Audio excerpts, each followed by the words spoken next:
Oke, bismillahirrahmanirrahim. Assalamualaikum warahmatullahi wabarakatuh. Waalaikumsalam warahmatullahi wabarakatuh. Oke, kembali lagi bersama saya Ahmad Nur Hidayat, mahasiswa semester 6 Universitas Darussalam Gontor, Fakultas Syariah Hukum Ekonomi Syariah.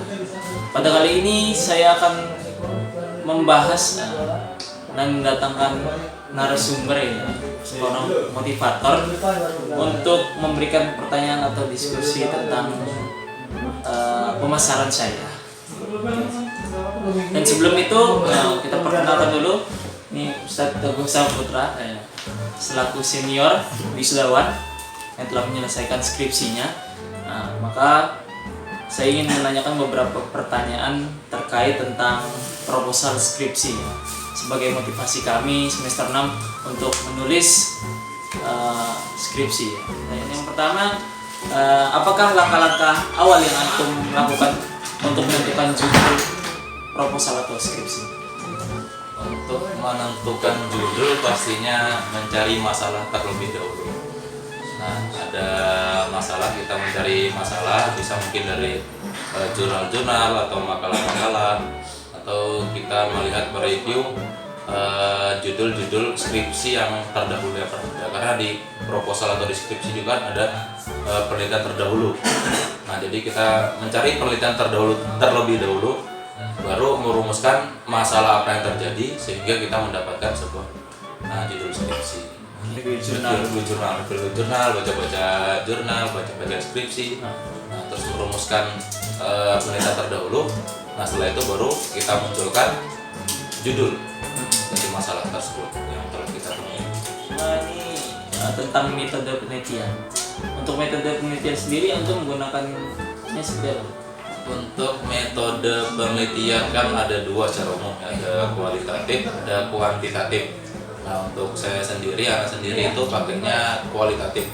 Nah, mengapa kualitatif? Karena untuk mengkomparasi antara kejadian dengan antara teori dengan kejadian, apakah sudah sesuai dengan hukum Islam atau belum. Jadi masih menggunakan metode kualitatif, bukan kuantitatif. Untuk pertanyaan selanjutnya itu, menurut antum kemudahan mana jikalau kita menentukan judul itu dari literatur review penelitian sebelumnya atau kita langsung ke objek penelitian? Untuk lebih mudahnya, pengalaman sendiri ya, kan beberapa kali udah pernah mengajukan judul, beberapa kali melihat ke objek penelitian. Pertama, anak itu mengajukan pasar. Nah, di pasar kan ada penentuan harga. Nah, ternyata tidak diterima karena ada beberapa teori yang belum sesuai. Nah, setelah anak lihat, akhirnya karena teori yang dikuatkan di sini, jadi harus lebih mudah ke literatur review terlebih dahulu. Nah, setelah literatur review dapat masalah, baru kita melihat keadaan tempatnya, baru bisa merumuskan judul. Apakah masalah tersebut ada nggak di tempat itu? Selanjutnya mengenai skripsi antum ya. Ya. Kira-kira apa hambatan atau halangan yang antum hadapi selama menulis skripsi? Untuk skripsi sendiri kemarin itu terhalang dengan pandemi. Pertama, takut sih. Awalnya takut untuk mengajukan perizinan. Jadi agak mengolor perizinannya sehingga agak terlambat. Kira-kira dekat-dekat semester genap, sudah semester genap kan? Sekarang semester ganjil kita sudah bisa melakukan penelitian. Itu baru dekat semester genap, dekat akhir masuk ujian skripsi baru melakukan penelitian, sehingga sehingga agak terhambat di situ. Jadi mengajukan tempatnya karena pertama pandemi dan kedua juga institusi negara. Jadi untuk penerimaannya harus prosedurnya agak lama. Nah, jadi menyurati, nanti dikabari dulu. Nah, nunggu dikabari dari mereka saja hampir 2 minggu lebih, hampir 1 bulan baru dapat kabar. Nah, ada juga teman malah yang tidak diterima padahal dia sudah makbul judulnya. Berarti kan bingung pasien seperti itu. Nah yang kedua itu musrif, karena musrif juga alhamdulillah jauh dapatnya di Mantingan, jadi bolak-balik Mantingan sini. Nah itu yang agak kendala, tapi kendala terbesar itu ada di tempat penelitian. Kalau musrif kan terlalu Alhamdulillah sampai sekarang lancar ya. lancar. Lancar. Terus untuk motivasi sendiri itu antum menyelesaikan skripsi itu apa yang dia terpenting dari antum? Untuk motivasi terpenting sendiri ya paling pertama pasti ya dorongan orang tua.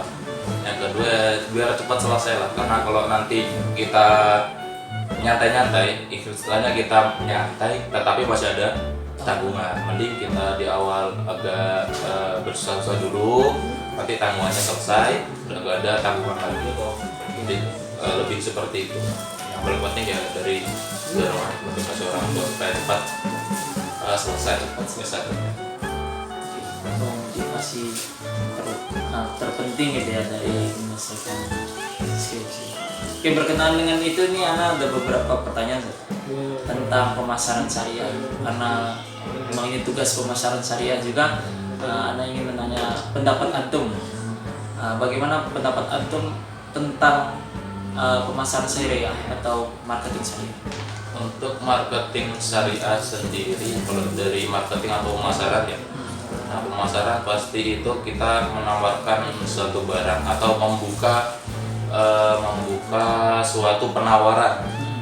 Nah barang itu kan kalau dalam ekonomi mikro itu kan ada permintaan dan ada penawaran. Nah kalau tidak ada permintaan dan tidak ada penawaran, maka pasti sulit untuk terjadinya ekonomi. Nah makanya di marketing syariah, di pemasaran syariah, inilah kita membuka suatu jalan dari ekonomi mikro tersebut. Jadi kita mengajukan penawaran supaya masyarakat itu ada permintaan terhadap produk-produk kita. Ya pastinya dengan prinsip-prinsip syariah. Lalu untuk tujuan marketing syariah ini menurut Anda bagaimana? Untuk tujuannya ya, kalau tujuan ya pasti sama. Untuk nama marketing syariah dan nama marketing kan, syariah sendiri masih baru masuk ke dunia ekonomi. Ya sebetulnya sudah lama sih, cuma karena kan konven yang terlalu sering dipakai, jadi untuk tujuannya pasti nggak jauh berbeda, yaitu memasarkan produk sebanyak-banyak. Nah akan tetapi kalau konven itu kan biasanya yang penting kita menjual banyak, dengan cara apapun itu. Nah kan banyak kita ketahui ada banyak jenis-jenis marketing yang kurang baik seperti MLM dan lain-lain, itu kan tidak sesuai dengan syariah. Jadi kita memasarkan dengan sebanyak-banyaknya, akan tetapi sesuai dengan kode etik syariah, yaitu dengan sesuai dengan hukum ekonomi syariah yang ada, usul fiqh dan fikihnya seperti apa. Secara garis besar mungkin itu perbedaannya ya. Ya perbedaannya di syariah sama konvensionalnya. Oke. Dan untuk seorang penjual sendiri ya, marketer. Nah, apa kira-kira dari antum yang perlu ditingkatkan? Untuk dari marketer sendiri atau pihak penjual, biasanya pertama yang namanya promosi untuk supaya masyarakat itu tahu apa yang dia jual pastinya. Nah tetapi ya promosi itu harus sesuai dengan hukum formil atau hukum negara dan hukum syariah, nggak aneh-aneh. Nah yang kedua pasti akhlak dan adab harus ditingkatkan, ya kenyamanan konsumen lah, gampang pertama akhlak dan adab. Tapi kalau konvensional kan biasanya kenyamanan konsumen. Semakin konsumen itu nyaman, maka semakin akan terus kita terjadi konsumen tetap lah, nggak akan pergi. Nah karena kan ada yang baru coba-coba kan datang beli. Nah kalau kita mendapatkan impresi baik, dapat kesan baik di diri mereka, nah, maka dari akhlak tersebut, dari kesan tersebut, maka dia akan terus membeli tersebut kepada kita, walaupun terkadang harganya atau berbeda. Yang kedua ya dari segi produk harus tetap ditingkatkan dan dijaga kualitasnya.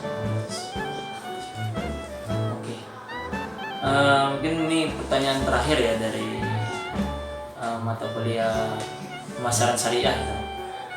Apakah kira-kira setiap perusahaan atau pedagang itu memiliki namanya kompetitor atau pesaing.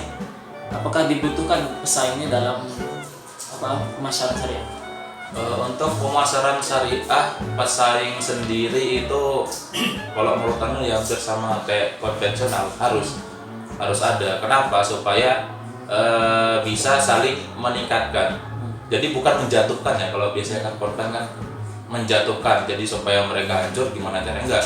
Jadi gimana caranya kita meningkatkan dan menjaga produk kita supaya ada diferensiasi dengan produk yang lain. Jadi ada pesaing itu supaya kita bisa meningkatkan produk dan menjaga produk yang telah kita buat di awal. Jadi kalau nggak ada pesaing pasti kita akan datar gitu-gitu aja, nggak akan meningkat. Nah, adanya pesaing sehingga membuat kita itu loh di sana seperti ini, masa kita mau turun terus, mereka seperti ini kita. Jadi istilahnya meningkatkan motivasi untuk tasabuk ya. Kalau di pelajaran mutalaah itu pasti ada tanazul bako. Di setiap kejadian itu pasti ada tanazul bako. Tetapi tanazul ini bukan untuk saling menghancurkan, tetapi untuk saling meningkatkan supaya antara saling kompetitor tersebut yang satu menjaga kualitasnya dan satu juga menjaga kualitasnya, sehingga mereka menjadi dua belah pihak yang berjalan meningkat terus dan semakin baik tiap tahunnya. Nah, itulah pentingnya kompetitor dalam bisnis itu, kira-kira seperti itu.